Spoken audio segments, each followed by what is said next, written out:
Bienvenidos a esta nueva entrega de Oficina número 1.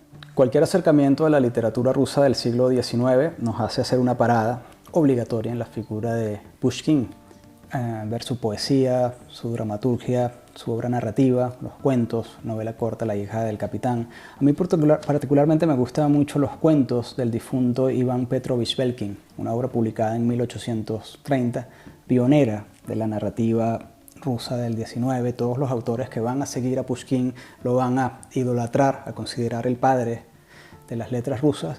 Y estos cuentos del difunto Petrovich Belkin creo que nos dan una idea bastante completa de las cualidades estéticas y fortalezas de este autor. Son 5 relatos articulados por la figura de un falso escritor y un falso editor que en teoría fue el autor legítimo de estos relatos. El libro abre con una nota preliminar de este editor que nos dice el autor Petrovich Belkin tenía entre sus cuadernos estos relatos que compartimos con el público lector. Y ahí encontramos historias de la Rusia rural, profunda, tierra adentro. Ahí son realmente relatos muy atractivos con los que es muy fácil tener empatía por los personajes, conectar con la historia. Se lee de una manera muy rápida y es solo uno de los tantos trabajos literarios valiosísimos de Alexander Pushkin. La hija del capitán como novela histórica, La dama de pica también cuento largo, novela corta, el Boris Godunov, Eugenio Onegin como poema épico novelado, un autor fundamental para cualquier acercamiento que se haga a la literatura rusa del siglo XIX. Uno de mis autores de afición, de sobremesa, de mesa de noche, Nikolai Gogol, tiene una obra realmente atractiva, importante, reconocida, de gran prestigio e impacto en la literatura rusa, tanto decimonónica como la del siglo XX. No imagino un Maestro y Margarita de Bulgakov, por ejemplo, sin el precedente de Gogol. Es un autor que en este libro, Historias de San Petersburgo, compila una serie de relatos, algunos de corte realista, otros de corte gótico, absurdo, fantástico, fantasmagórico. Es un autor muy tremendista en su inventiva, en su puesta en escena. Lo que tienen en común estos relatos, los que se reúnen en este trabajo, que no es un título propio de Gogol, es más un artificio editorial, reunir las historias de San Petersburgo, es justamente esta ciudad. Allí transcurren las historias asombrosas que nos cuenta Gogol. Su novela corta, el retrato, por ejemplo, es uno de los textos más valiosos de esta compilación, llevada al cine en algunas oportunidades en Rusia, un relato emparentado con el Dorian Gray de Oscar Wilde, esta idea del cuadro vivo, la comunicación con la pintura y que genera unos ambientes ominosos, la presencia del demonio a través de la imagen. Es un texto valiosísimo. También hay textos del absurdo o de corte un poco fantástico, como pueden ser La nariz o El diario de un loco, donde encontramos un personaje que tiene diálogos interesantísimos y debates filosóficos con perros en la calle porque el tipo se está volviendo loco. Y una de las obras más famosas de Gogol, que es el llamado Capote o El abrigo. Es una obra estremecedora.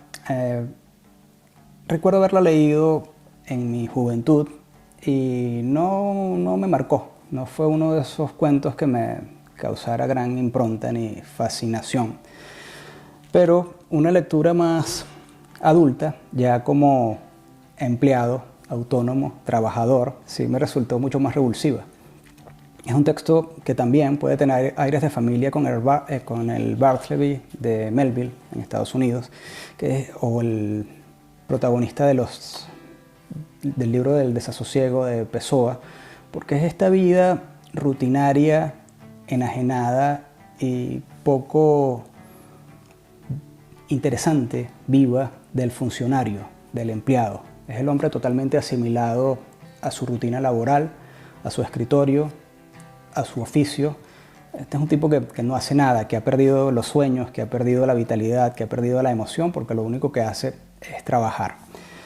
Y lo describe de una manera muy perversa, muy cruel, muy dolorosa. Ahí es fácil tener empatía con este empleado, que lo único que tiene es un viejo abrigo totalmente roído, sucio, podrido. Y bueno, el cuento nos va a contar un poco lo que ocurre cuando tiene que comprarse un nuevo abrigo. Parece una anécdota banal, así poco atractiva, pero realmente el relato es muy potente, muy rico desde el punto de vista estético, y son obras deliciosas que se leen con gran placer. Hablar de la obra literaria de Tolstói es difícil por la complejidad de sus tramas, por la riqueza de sus historias, por la misma peripecia del autor. Hay que mencionar a Ana Karenina, por supuesto, Guerra y Paz, pero yo quisiera recomendar la novela Resurrección, que es una de mis predilectas. No sé si la última novela escrita por Tolstói o de las últimas que hizo. Es un relato que, a pesar de haber sido escrito o a comienzos del siglo XX o finales del XIX, tiene una gran actualidad. Es la peripecia de una mujer presa, acusada de un crimen, y toda la vivencia del trauma carcelario y el remordimiento de un hombre que trata de ayudarla y que se siente responsable por la perdición de esta mujer. Entonces es una novela que trabaja mucho el tema del remordimiento, responsabilidad social, la cárcel como espacio de perdición, de castigo, de supuesta regeneración. Hay un tratado acá en esta novela de Tolstói de cómo eran los cautiverios en la Rusia prerevolucionaria. Hay momentos muy estremecedores, que es cuando las trasladan desde una prisión a otra y tienen que ir por la calle, el grupo de cautivos y cómo los observa la gente. Toda esa percepción del castigo, de la sanción moral por haber cometido un crimen, está aquí analizada con la lúcida y precioso manejo del lenguaje que hace el conde Tolstói. Resurrección, una de las novelas mejor logradas de este célebre autor. Esta es una recomendación hecha a destiempo o a deshoras, porque es un libro que leí hace mucho tiempo. No tengo claro el argumento, se me han perdido algunos elementos de la historia, pero recuerdo al protagonista con gran afecto.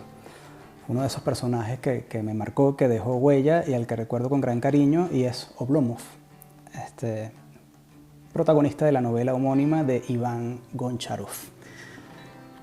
Oblomov es una novela también creo que muy actual, o sea que el tiempo la mantiene vigente en la configuración de su personaje protagonista. Es un héroe de la inacción, es un tipo perezoso que siente placer en el no hacer nada. No hay, a diferencia de novelas precedentes o contemporáneas a las de este autor, donde siempre el protagonista tenía como una necesidad épica o de una motivación moral, resolver un entuerto, algo quijotesco. No, Oblomov no. Oblomov, en la primera parte de la novela, según lo recuerdo, está muy cómodo en su sofá, en su casa, en su sillón, echado sin hacer nada. Y celebra la flojera, la pereza, el hastío, el fastidio, algo muy cioreniano. Y esa manera tan entusiasta de alabar la inacción y defender la inacción, en contraste con el paradigma del éxito, del logro, del liderazgo, es una de las fortalezas de esta trama, de esta historia. Es un personaje el que yo eventualmente busco algunas líneas, algunos quotes, algunos momentos de su pereza confesa, y realmente es fascinante. Y necesariamente hay que hablar de Dostoyevski, autor fundamental del siglo XIX, de mis predilectos. de mis autores más queridos. Recuerdo con estremecimiento mis primeras lecturas de Crimen y Castigo, y como Raskolnikov fue un personaje que me marcó mucho en mis primeras lecturas. Y con los hermanos Karamazov mi historia es diferente, fue un acercamiento más curioso. En mi juventud temprana el libro estaba en casa de mis padres en 2 tomos, la edición de RBA Editores, y tenía como el afán de querer leerlo, y lo intenté temprano, 13, 14 años, y no lo logré. Fue una lectura difícil, muy largo, muy extenso, se me hizo muy cuesta arriba. La abandoné comenzando el segundo libro, con Mitya acusado del crimen en el bar, en la casa de citas a las afueras en la Rusia profunda. Recuerdo que lo abandoné por allí, y de esa primera lectura algo que me impresionó a mí muchísimo fue el personaje de Alyosha. Fue un personaje que me resultó muy bien construido para ni siquiera eran los términos, porque estoy diciendo que fue una lectura muy juvenil, sino que fue un personaje con el que conecté. Me impresionaba su crisis de fe, su búsqueda, su curiosidad intelectual, mística. El personaje del Starets Zosima también era lo que recordaba de esa primera lectura. Más adelante, ya en la carrera de letras, tuve otro intento de acercamiento a los hermanos Karamazov. La leí ya quizás con un poco más de educación, interés, búsqueda, curiosidad. Y extrañamente también, por distintas circunstancias, abandoné la novela en el mismo momento.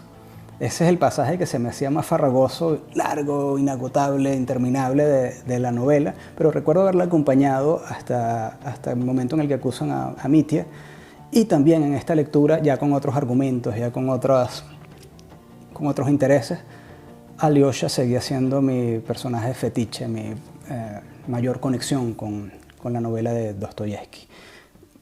Años más tarde, ya adulto, migrante, residenciado en Madrid, conseguí esta edición de Alba, y ya sí pude terminar finalmente de leer Los hermanos Karamazov y seguir respetando, amando y dejándome impresionar por las virtudes de Alyosha, por las virtudes de Dostoyevsky, por Iván Karamazov, que es un temperamento también muy atractivo, muy fuerte, la figura del padre, toda la cantidad de elementos que hay en esta historia. Y para terminar, hablemos de Turgenev. Cualquier acercamiento a la crítica rusa, a la literatura rusa del siglo XIX, nos habla de una especie de confrontación o diferencia irreconciliable en ocasiones entre 2 visiones de país y 2 maneras de entender tanto a la nación como a la literatura de esa nación. Los occidentalistas y los rusos, llamémoslo místicos, comprometidos con el ser ruso, con la idiosincrasia rusa. Y ahí siempre aparecen enfrentados los nombres de Dostoyevsky y Turgenev. Repito, cualquier curso, historia de literatura rusa, nos va a hablar de estos 2 autores enfrentados, como si tuvieran 2 visiones distintas, tanto del oficio literario como del país. Turgenev se ubica su obra es más afrancesada, occidentalista, en contraposición a Dostoyevsky, que es mucho más comprometido con el alma rusa. Las novelas de Turgenev tienen esa visión ética de que Rusia necesita occidentalizarse, de que para crecer como nación, para tener mejores instituciones, ser una nación más con mayor elevación moral, tiene que parecerse a las naciones europeas como Alemania, Francia. Entonces en las novelas de Turgenev siempre vamos a encontrar ese debate, esa tensión. Yo no creo que sea tan maniquea o tan absoluto realmente estos señalamientos. Sin duda es un autor muy sólido, muy completo, y sus personajes son mucho más complejos que estos esquemas a veces tan taxonómicos de los historiadores y críticos. Una de las novelas más importantes de Turgenev es Padres e Hijos, pero más allá de presentarles la novela, quiero compartir con ustedes este libro de Alba Editores, que se llama Páginas autobiográficas, en las que desde su prólogo justamente Turgenev hace referencia a esta idea que les comento, a esta tensión latente, existente, real, entre la Rusia que le tocó vivir y su relación con Occidente, en particular con Francia, donde Turgenev vivió algunos años y tuvo comunicación con muchos de sus autores y celebridades literarias. Aquí se recogen testimonios, semblanzas, crónicas, lecturas de, por ejemplo, Gogol, entre otros. Expresa sus recuerdos de Gogol, recuerdos de Belinsky, hace una especie de comentario o lectura crítica de padres e hijos y su recepción, su importancia dentro de las letras rusas. Está también el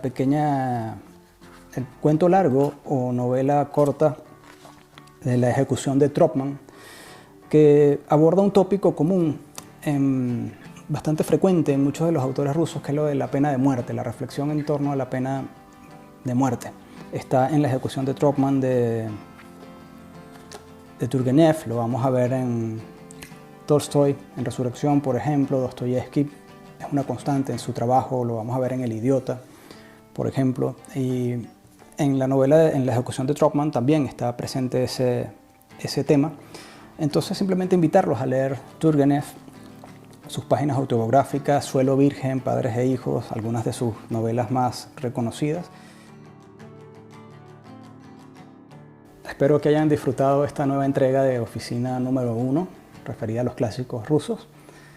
Ya nos veremos en otra oportunidad. Pueden seguirme en mis redes, @e.sanchezrugeles en Instagram, suscribirse al canal de YouTube o al newsletter y con gusto nos veremos por acá. Hasta luego.